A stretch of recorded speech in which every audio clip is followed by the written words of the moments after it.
watercolorক আমি বহুলোকে কঠিন ৰং বুলি ভাবো কাৰণ ৰংবোৰ আমাৰ নিয়ন্ত্ৰণৰ বাহিৰত গুচি যায় কিন্তু কি হ'ব যদি মই কওঁ মাত্ৰ দুটা কথা আপোনালোকে গুৰুত্ব দিলে আপোনালোকে watercolorক আপোনালোকৰ নিজৰ হাতত নচাব পাৰিব তেতিয়া কেনেকুৱা হ'ব তো নমস্কাৰ মই ঋতুৰাজ আৰু আজি মই এটা watercolor ভিডিঅ' বনাইছো মই আসলতে এনে কালাৰ ভিডিঅ' নবনাও কিন্তু আজি বিশেষ কাৰণত বনাবলগীয়া হ'ল কি জানানে বাৰু ইনষ্টাগ্ৰামত মই এটা watercolor সিৰিজ চলাই আছিলো ডে 4 ডে 5 এনেকুৱা হৈছে 10 দিনীয়া সিৰিজ হয় তো বহুলোকে সুধি থাকে যে watercolor কেটা মিষ্টেকৰ বিষয়ে watercolorটো কোৱা সময়ত তেওঁলোকে কিছুমান অসুবিধাৰ সন্মুখীন হয় তো সেই বিষয়ে কৈ আছিলে তো সেয়ে মই এই ভিডিঅ'টো বনাইছো ইউটিউবত কাৰণ আজি ভিডিঅ'টো মই আপোনালোকক দুটা বহুত প্ৰয়োজনীয় কথা কম বা কৌশল কম এই কৌশলকেইটা যদি আপোনালোকে ধ্যান দিয়ে watercolor কৰে তেতিয়াহ'লে আপোনালোকে watercolorটো নিজৰ নিয়ন্ত্ৰণত ৰাখিব পাৰিব বলচোন বাৰু টাইম নিখেদি পেলাই ভিডিঅ'টো আৰম্ভ কৰোঁ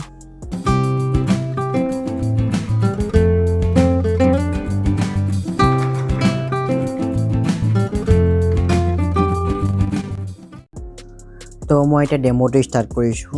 ইয়াৰ কাৰণে আমাক বহুত দামী বা বহুত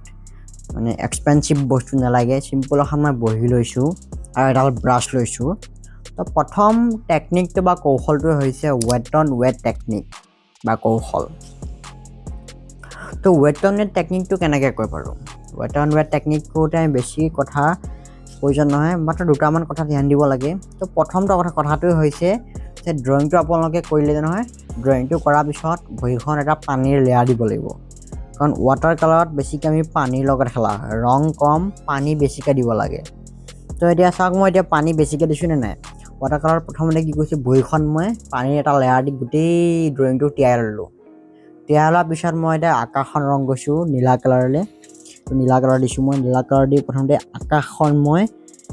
এটা লেয়াৰ দিলোঁ পাতলাকৈ কাৰণ ৱেট অন ৱেট টেকনিকটো কৰিলে কি হয় জানেনে বাৰু যিহেতু ৰংটো পানীৰ সহায়ত তললৈ বৈ আহে সেয়ে এটা ফ্লেট লুক আহে মাজত কোনো ধৰণৰ ডিষ্ট্ৰেকশ্যন নাহে মাজত বিশেষকৈ ফ্লেটকৈ এটা লুক আহে দেখিবলৈ বহুত ছফ্ট লাগে তো প্ৰথমতে পানী এটা লেয়াৰ দিব লেয়াৰ দিয়াৰ পিছত 2 নম্বৰত কি কৰিব সি তিতা ৰঙেৰে গোটেই ড্ৰয়িংটো এটা মিড টোন বা এটা প্ৰথম যোনটো টোন এটা প্ৰথম কালাৰটো যে সেই প্ৰথম কালাৰটো দি ল'ব যে ঘৰটোত কোনটো ৰং হ'ব গছ গছনিত কোনটো ৰং হ'ব তাৰ এটা টোন দি ল'ব প্ৰথমতে ঠিক আছে প্ৰথমতে পানী লেয়াৰ দিব পানী লেয়াৰ দিয়াৰ পিছত সেই ৰংবোৰ কৰি দিব চিম্পল এইটো ৱেট অন ৱেট টেকনিক এইটোৱে ৱেট অন ৱেট টেকনিক আপোনালোকে যদি সাগৰ বনায় বা পানী থকা জেগা বনায় তেতিয়া ৱেট অন ৱেট টেকনিকটো ব্যৱহাৰ কৰা হয় কাৰণ সাগৰত বেছিভাগ পানী থাকে তাত ৱেট অন ৱেট টেকনিকটো ব্যৱহাৰ কৰা হয় তাৰ ছফ্ট লুক আহে এতিয়া মই ঘৰটো ৰং কৰি দিছোঁ ঘৰটোতো মই তেনেকৈ ৰং কৰিছোঁ চাওক ঘৰটো এইখিনি জেগাত ছাঁ পৰি আছে মই যে এতিয়া বেঙুনীয়া ৰং যে ব্যৱহাৰ কৰিছোঁ ছাঁ অংশখিনিৰ কাৰণে মই বেঙুনীয়া ৰং ব্যৱহাৰ কৰিছোঁ আৰু ৰং মই একেবাৰে কমকৈ লৈছোঁ ৰং মাত্ৰ মই 3টা ৰং ব্যৱহাৰ কৰিছোঁ আৰু সেই 3টা ৰং মিক্স কৰি মই এই কালাৰটো বা ড্ৰয়িংটো কৰিবলৈ চেষ্টা কৰিছোঁ কি ৰং জানে বাৰু ৰঙা নীলা হালধীয়া এই ৰঙা নীলা হালধীয়া ৰংকেইটা ব্যৱহাৰ কৰি মই ড্ৰয়িংটো কমপ্লিট কৰিবলৈ চেষ্টা কৰিছোঁ তো চাওক মই এতিয়া প্ৰথমতে কি কৰিলোঁ পানীৰ এটা লেয়াৰ দিলোঁ পানীৰ এটা লেয়াৰ দিয়াৰ পিছত তাৰ ওপৰত মই তিতা ৰংবোৰ দি আছোঁ যিটো কোৱা হয় ৱেট অন ৱেট টেকনিক আপোনালোকে বুজি পাইছে নহয় ৱেট অন ৱেট টেকনিকটো কি হয় আপোনালোকে টেকনিকটো এপ্লাই কৰিব আৰু watercolorটো যে আপোনালোকে watercolor ভাল পায় বা বেয়া পায় সেইটো নাহে কাৰণ watercolorটো কি হয় এনেকুৱা এটা মিডিয়াম যিটো সকলোবোৰ ৰঙৰে এটা গেড হ'ল watercolor যেতিয়া আপোনালোকৰ কণ্ট্ৰলটো আহিব আপোনালোকে প্ৰায় সকলোবোৰ ৰঙে কৰিব পাৰিব কাৰণ ইয়াত ভেলুছৰ লগত খেলা লগতে পানীৰ লগত আমাৰ কণ্ট্ৰলটো বাঢ়ে পানী ক'ত কিমান ল'ব লাগিব পানীৰ ৰং কিমান ল'ব লাগিব পানী কিমান ল'ব লাগিব সেই যে কণ্ট্ৰলটো আহিলে আমাৰ watercolorটো খুব সুন্দৰ হয় আৰু watercolor কৰাৰ সময়ত এটা কথা ধ্যান দিব যেতিয়া আপোনালোকে watercolor কৰিব লেয়াৰিঙত কামবোৰ কৰিব ঠিক আছে লেয়াৰিঙত প্ৰথমতে এটা লেয়াৰ দিব ধৰি লওক মই এতিয়া এই যে লেয়াৰটো দি আছোঁ প্ৰথমতে পানী লেয়াৰ দিলোঁ তাৰপিছত তাৰ ওপৰত তিতা ৰং দিলোঁ এতিয়া এই লেয়াৰটো দিয়াৰ পিছত মই এইটো শুকাব দিম শুকোৱাৰ পিছতে মই 2 নম্বৰ টেকনিকটো বা 2 নম্বৰ লেয়াৰ ব্যৱহাৰ কৰিম যিটো কোৱা হয় ৱেট অন ড্ৰাই টেকনিক ঠিক আছে তো এইটোৱে watercolor কৰাৰ সময়ত আপোনালোকে লেয়াৰিঙত কাম কৰিব আৰু একেবাৰতে পূৰা ডাঠ কালাৰ ভৰাই আনিব পানী বেছিকৈ ব্যৱহাৰ কৰিব কাৰণ watercolor যিহেতু ৱাটাৰৰ লগত খেলা হয় বা পানীৰ লগত বেছিকৈ খেলিব লাগিব আমি watercolor কৰাৰ সময়ত গোটেই যাদুটো watercolor পানী কণ্ট্ৰলটোত সোমাই থাকে ঠিক আছে পানী যদি আপোনালোকে ভালকৈ কণ্ট্ৰল কৰিব জানে বা নিয়ন্ত্ৰণটো আনে আপোনালোকে watercolorটো খুব সুন্দৰকৈ কৰিব পাৰিব তো এতিয়া প্ৰথম লেয়াৰটো প্ৰায় কমপ্লিট হৈ গ'ল দেখিছেনে বাৰু প্ৰথমতে মই পানী দিলোঁ পানী দি পেলাই গোটেই ছবিটোতে এটা এটা ৰং দি দিলোঁ হয় নহয়, এটা চিম্পল ৰং দি দিলোঁ, ইয়াত এইটো ৰং হ'ব, তাত সেইটো ৰং হ'ব, ঘৰটোত এইটো ৰং হ'ব, গছ কেইজোপি এইটো ৰং হ'ব, আমি এটা চিম্পল কালাৰ দি দিলোঁ।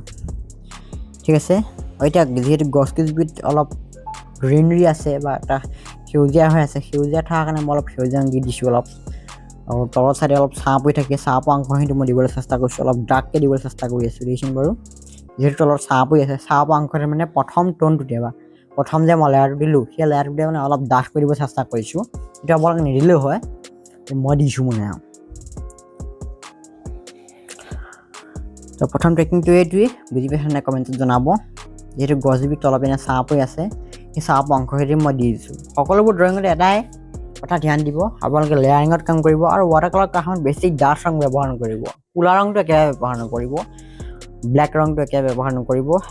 কাৰণ সেইটো বহুত প্ৰফেচনেল ব্যৱহাৰ কৰে। ঠিক আছে, ক'লা ৰংটো ব্যৱহাৰ কৰিলে নিজৰ ড্ৰয়িংটো গোটেই খাৰাপ হৈ যায় বা বেয়া হৈ যায়, সেই ক'লা ৰংটো ব্যৱহাৰ নকৰিব, বাকীবোৰ ৰং বেছিকৈ ডাঠ ৰং এটা উলিয়াব চেষ্টা কৰিব, তেতিয়া ভাল হ'ব। তো ভিতৰত এইটো এতিয়া মোৰ লেয়াৰটো প্ৰথম লেয়াৰটো শুকাই গ'ল, যিটো কয় ৱেট অন ৱেট টেকনিক। তো ৱেট অন ৱেট টেকনিকত কৰা মই গোটেইটো লেয়াৰ শুকাই গ'ল। এতিয়া মই 2 নম্বৰ লেয়াৰটো কৰিছোঁ, আৰু 2 নম্বৰ লেয়াৰটো কৰাকেই আমি কি কওঁ, ৱেট অন ড্ৰাই টেকনিক বুলি কওঁ। তো ৱেট অন ড্ৰাই টেকনিকটো আপোনালোকে কেনেকৈ কৰিব বাৰু, যিহেতু প্ৰথমতে আপোনালোকে এটা লেয়াৰ দিয়ে থৈ দিছে, সেই লেয়াৰটোৰ ওপৰত যে আপোনালোকে ডিটেইলছবোৰ কৰি আছে, এতিয়া শ্বাৰ্প এটা লাইন বনাইছোঁ নাই, মই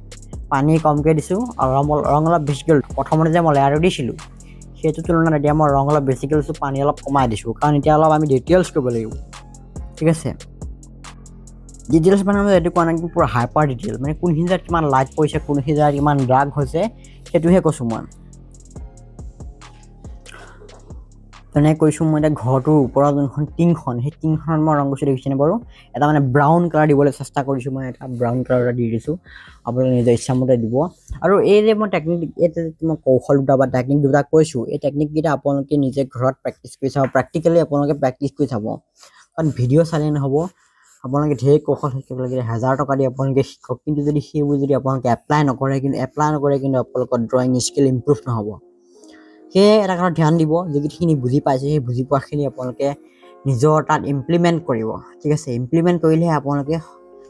বস্তুবোৰ বুজি পাব, ক'ত কিমান বস্তু দিব লাগিব, ক'ত কিমান পানী দিব লাগিব, ক'ত কিমান ৰং দিব লাগিব, এই কণ্ট্ৰলটো আনিব লাগিব। ৱাটাৰকালাৰ এটাই কথা, আপোনালোকে যদি ৱাটাৰকালাৰ ক'ত কিমান পানী দিব লাগিব, ক'ত কিমান ৰং দিব লাগিব, এই যে কণ্ট্ৰলটো বা নিয়ন্ত্ৰণটো আহি যায়, আপোনালোকে নিজে এটা ৱাটাৰকালাৰ ভাল হ'ব ধৰিব। এতিয়া মই সকলোবোৰ কালাৰ মিক্স কৰি গৈ আছোঁ, দেখিছেনে বাৰু। যিহেতু ৰাইট ছাইডে আছে, ৰাইট ছাইডে চাওক, আপোনালোকে গোটেই ড্ৰয়িংটো ৰাইট ছাইডে চাওক, ঘৰটো ৰাইট ছাইডে, তাত ছাঁ পৰি আছে, কাৰণ সেইটো লেফ্ট ছাইডৰ পৰা যিহেতু ৰ'দ পৰি আছে, ইয়াত ৰ'দ পৰি থকাৰ কাৰণে ৰাইট ছাইডে তাত ছাঁ পৰি আছে, ছাঁ পৰা অংশত মই দেখিছেনে বাৰু, ডাইৰেক্ট মই কিন্তু তাত ক'লা ৰং ব্যৱহাৰ কৰা নাই,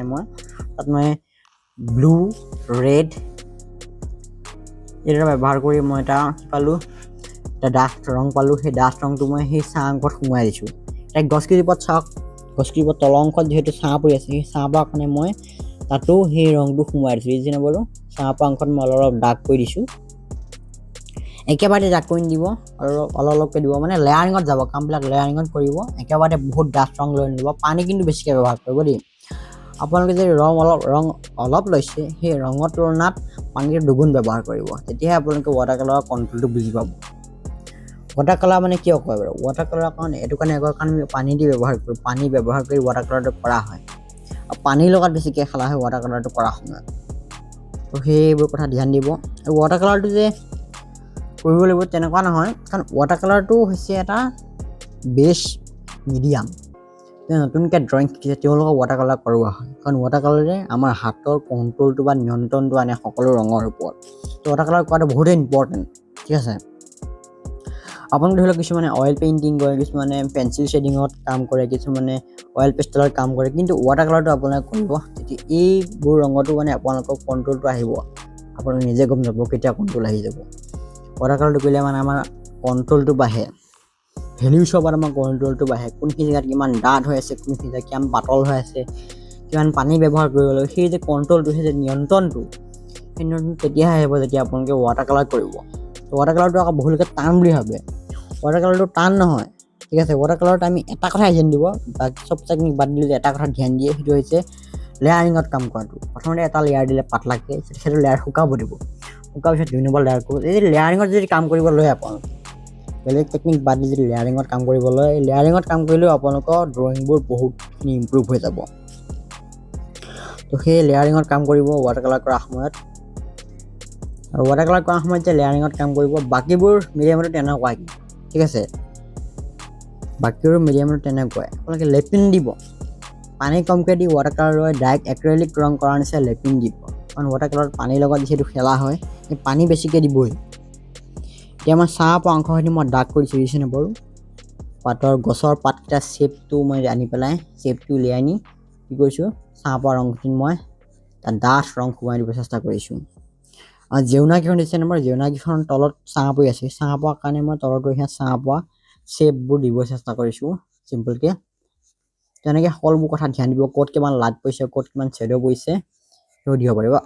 এইটো মই এইকাৰণে দিব পাৰিছোঁ কাৰণ মই প্ৰথম লেয়াৰটো শুকাই আছে যদি প্ৰথম লেয়াৰটো নুশুকাকৈ যদি মই পানীৰ ওপৰত পানী দি পেলাই ৰং যদি কৰি থাকিলোঁ তেতিয়া মই এনেকুৱা শ্বাৰ্প ডিটেইলবোৰ দিব নোৱাৰিলোহেঁতেন ঠিক আছে জেউনাটো শ্বাৰ্প হয় নহয় যদি তাত পানী থাকিলহেঁতেন কি হৈ গ'লহেঁতেন জেউনাখন বনোৱাৰ সময়ত জেউনাটো মানে চব পিনে স্প্ৰেড হৈ গ'লহেঁতেন মানে বহল হৈ গ'লহেঁতেন দেখি ভাল লাগিলহেঁতেন জেউনা নালাগিলহেঁতেন সেয়ে প্ৰথম লেয়াৰটো দিয়াৰ পিছত আপোনালোকে শুকাব দিব লেয়াৰিঙত কাম কৰিব এতিয়া সৰু সুৰা ডিটেইলছবোৰ দিছোঁ মই গছ গছনি বন সেইবোৰ মানে অলপ দি দিছোঁ ফিলিংটোৰ কাৰণে অনুভৱটোৰ কাৰণে মই অলপ দি দিছোঁ খিৰিকী দৰ্জা যি আছে মই সকলোবোৰ তাত এটা ৰঙে ব্যৱহাৰ কৰিছোঁ কাৰণ মই বেছি ৰঙত ফ'কাছ কৰা নাই মই ভেলিউছত ফ'কাছ কৰি আছোঁ ইয়াত ক'ত কিমান লাইট পৰিছে ক'ত কিমান শ্বেডো হৈছে সেইবোৰত মই বেছিকৈ ফ'কাছ কৰিছোঁ এই লেণ্ডস্কেপটো বনোৱাৰ সময়ত তাতে আপোনালোকক মই ৱেট অন ৱেট টেকনিক আৰু ৱেট অন ড্ৰাই টেকনিকৰ বিষয়ে বুজাই দিছোঁ তো টেকনিককেইটা প্ৰেক্টিছ কৰিব আৰু কিবা যদি বুজি পোৱা নাই কমেণ্টত সুধিব আৰু এটা হোৱাটছএপ নম্বৰ আছে হোৱাটছএপ নম্বৰটো আপোনালোকৰ কিবা ডাউট থাকিলে সুধিব পাৰে আৰু প্ৰেক্টিছ কৰি আপোনালোকে এই হোৱাটছএপ নম্বৰটোত মোক দেখাব পাৰে মোক চেণ্ড কৰিব পাৰে আপোনালোক চাই দিম বা এটা ইনষ্টাগ্ৰাম আই ডি আছে তাতো আপোনালোকে ট্ৰেক কৰিব পাৰে এই যদি ৱৰ্কটো কৰে যদি প্ৰেক্টিকেলি যদি আপোনালোকে ৱৰ্কটো কৰে তেনেহ'লে এই ইনষ্টাগ্ৰাম আই ডিটোত আপোনালোকে ট্ৰেক কৰিব মই একচেপ্ট কৰিম আৰু সোনকালে মই একচেপ্ট কৰিম এতিয়া গছকেইজোৰত মই এতিয়া সৰু সুৰা অলপ ডিটেইলছ পাই ড্ৰয়িংটো কমপ্লিট হৈ গৈছে আৰু এতিয়া তো আপোনালোকে এই টেকনিককেইটা বুজি পালা নাই বাৰু যিকেইটা টেকনিক ক'লোঁ ৱেট অন ৱেট টেকনিক আৰু ৱেট অন ড্ৰাই টেকনিক তো টেকনিককেইটা যদি বুজি পাইছে কমেণ্টত জনাব আৰু যদি বুজি পোৱা নাই সেইটোও কমেণ্টত জনাব কি বুজি পোৱা নাই ক'ব আৰু অহাৰ পিছত মই আপোনালোকৰ কাৰণে এটা ভেলিউ স্কেল লৈ আহিম ভেলিউ স্কেল মানে কি জানেনে বাৰু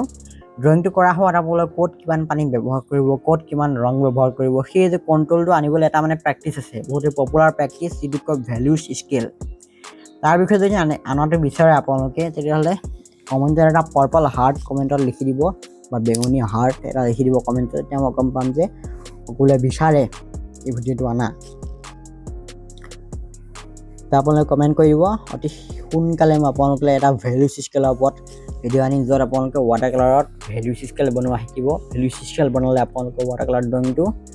আগতকৈ বহুখিনি ইম্প্ৰুভ হৈ যাব তো এতিয়া মোৰ ড্ৰয়িংটো প্ৰায় কমপ্লিট হৈ গ'ল মই এতিয়া মোৰ ছিগনেচাৰ মাৰি দিলোঁ এইখিনিতে মই স্কেচটো কমপ্লিট কৰিলোঁ তো কেনেকুৱা লাগিছে জনাব আৰু কিখিনি বুজি পাইছে সেইখিনি কমেণ্টত জনাব তো ভিডিঅ'টো যদি ভাল পাইছে এটা লাইক কৰি দিব আৰু এইটো মোৰ হোৱাটছএপ নম্বৰ এই হোৱাটছএপ নম্বৰটো আপোনালোকে আপোনালোকৰ নামটো লিখি মোক মেছেজ কৰি দিব আপোনালোকক মই ভৱিষ্যতে কিবা ৰেফাৰেঞ্চ ফটো থাকিলে বা কিবা ক্লাছেছ থাকিলে মই আপোনালোকক সোনকালে জনাই দিম আৰু মোক ছাবস্ক্ৰাইব কৰি ল'ব কাৰণ মই এনেকুৱাই ধৰণৰ ছবিৰ লগত জড়িত এডুকেশ্যনেল কণ্টেণ্ট বনাওঁ এই এডুকেশ্যনেল কণ্টেণ্টবোৰ অসমীয়া ভাষাত আপোনালোকে চাব পাৰিব আজিলৈ মানে বাই বাই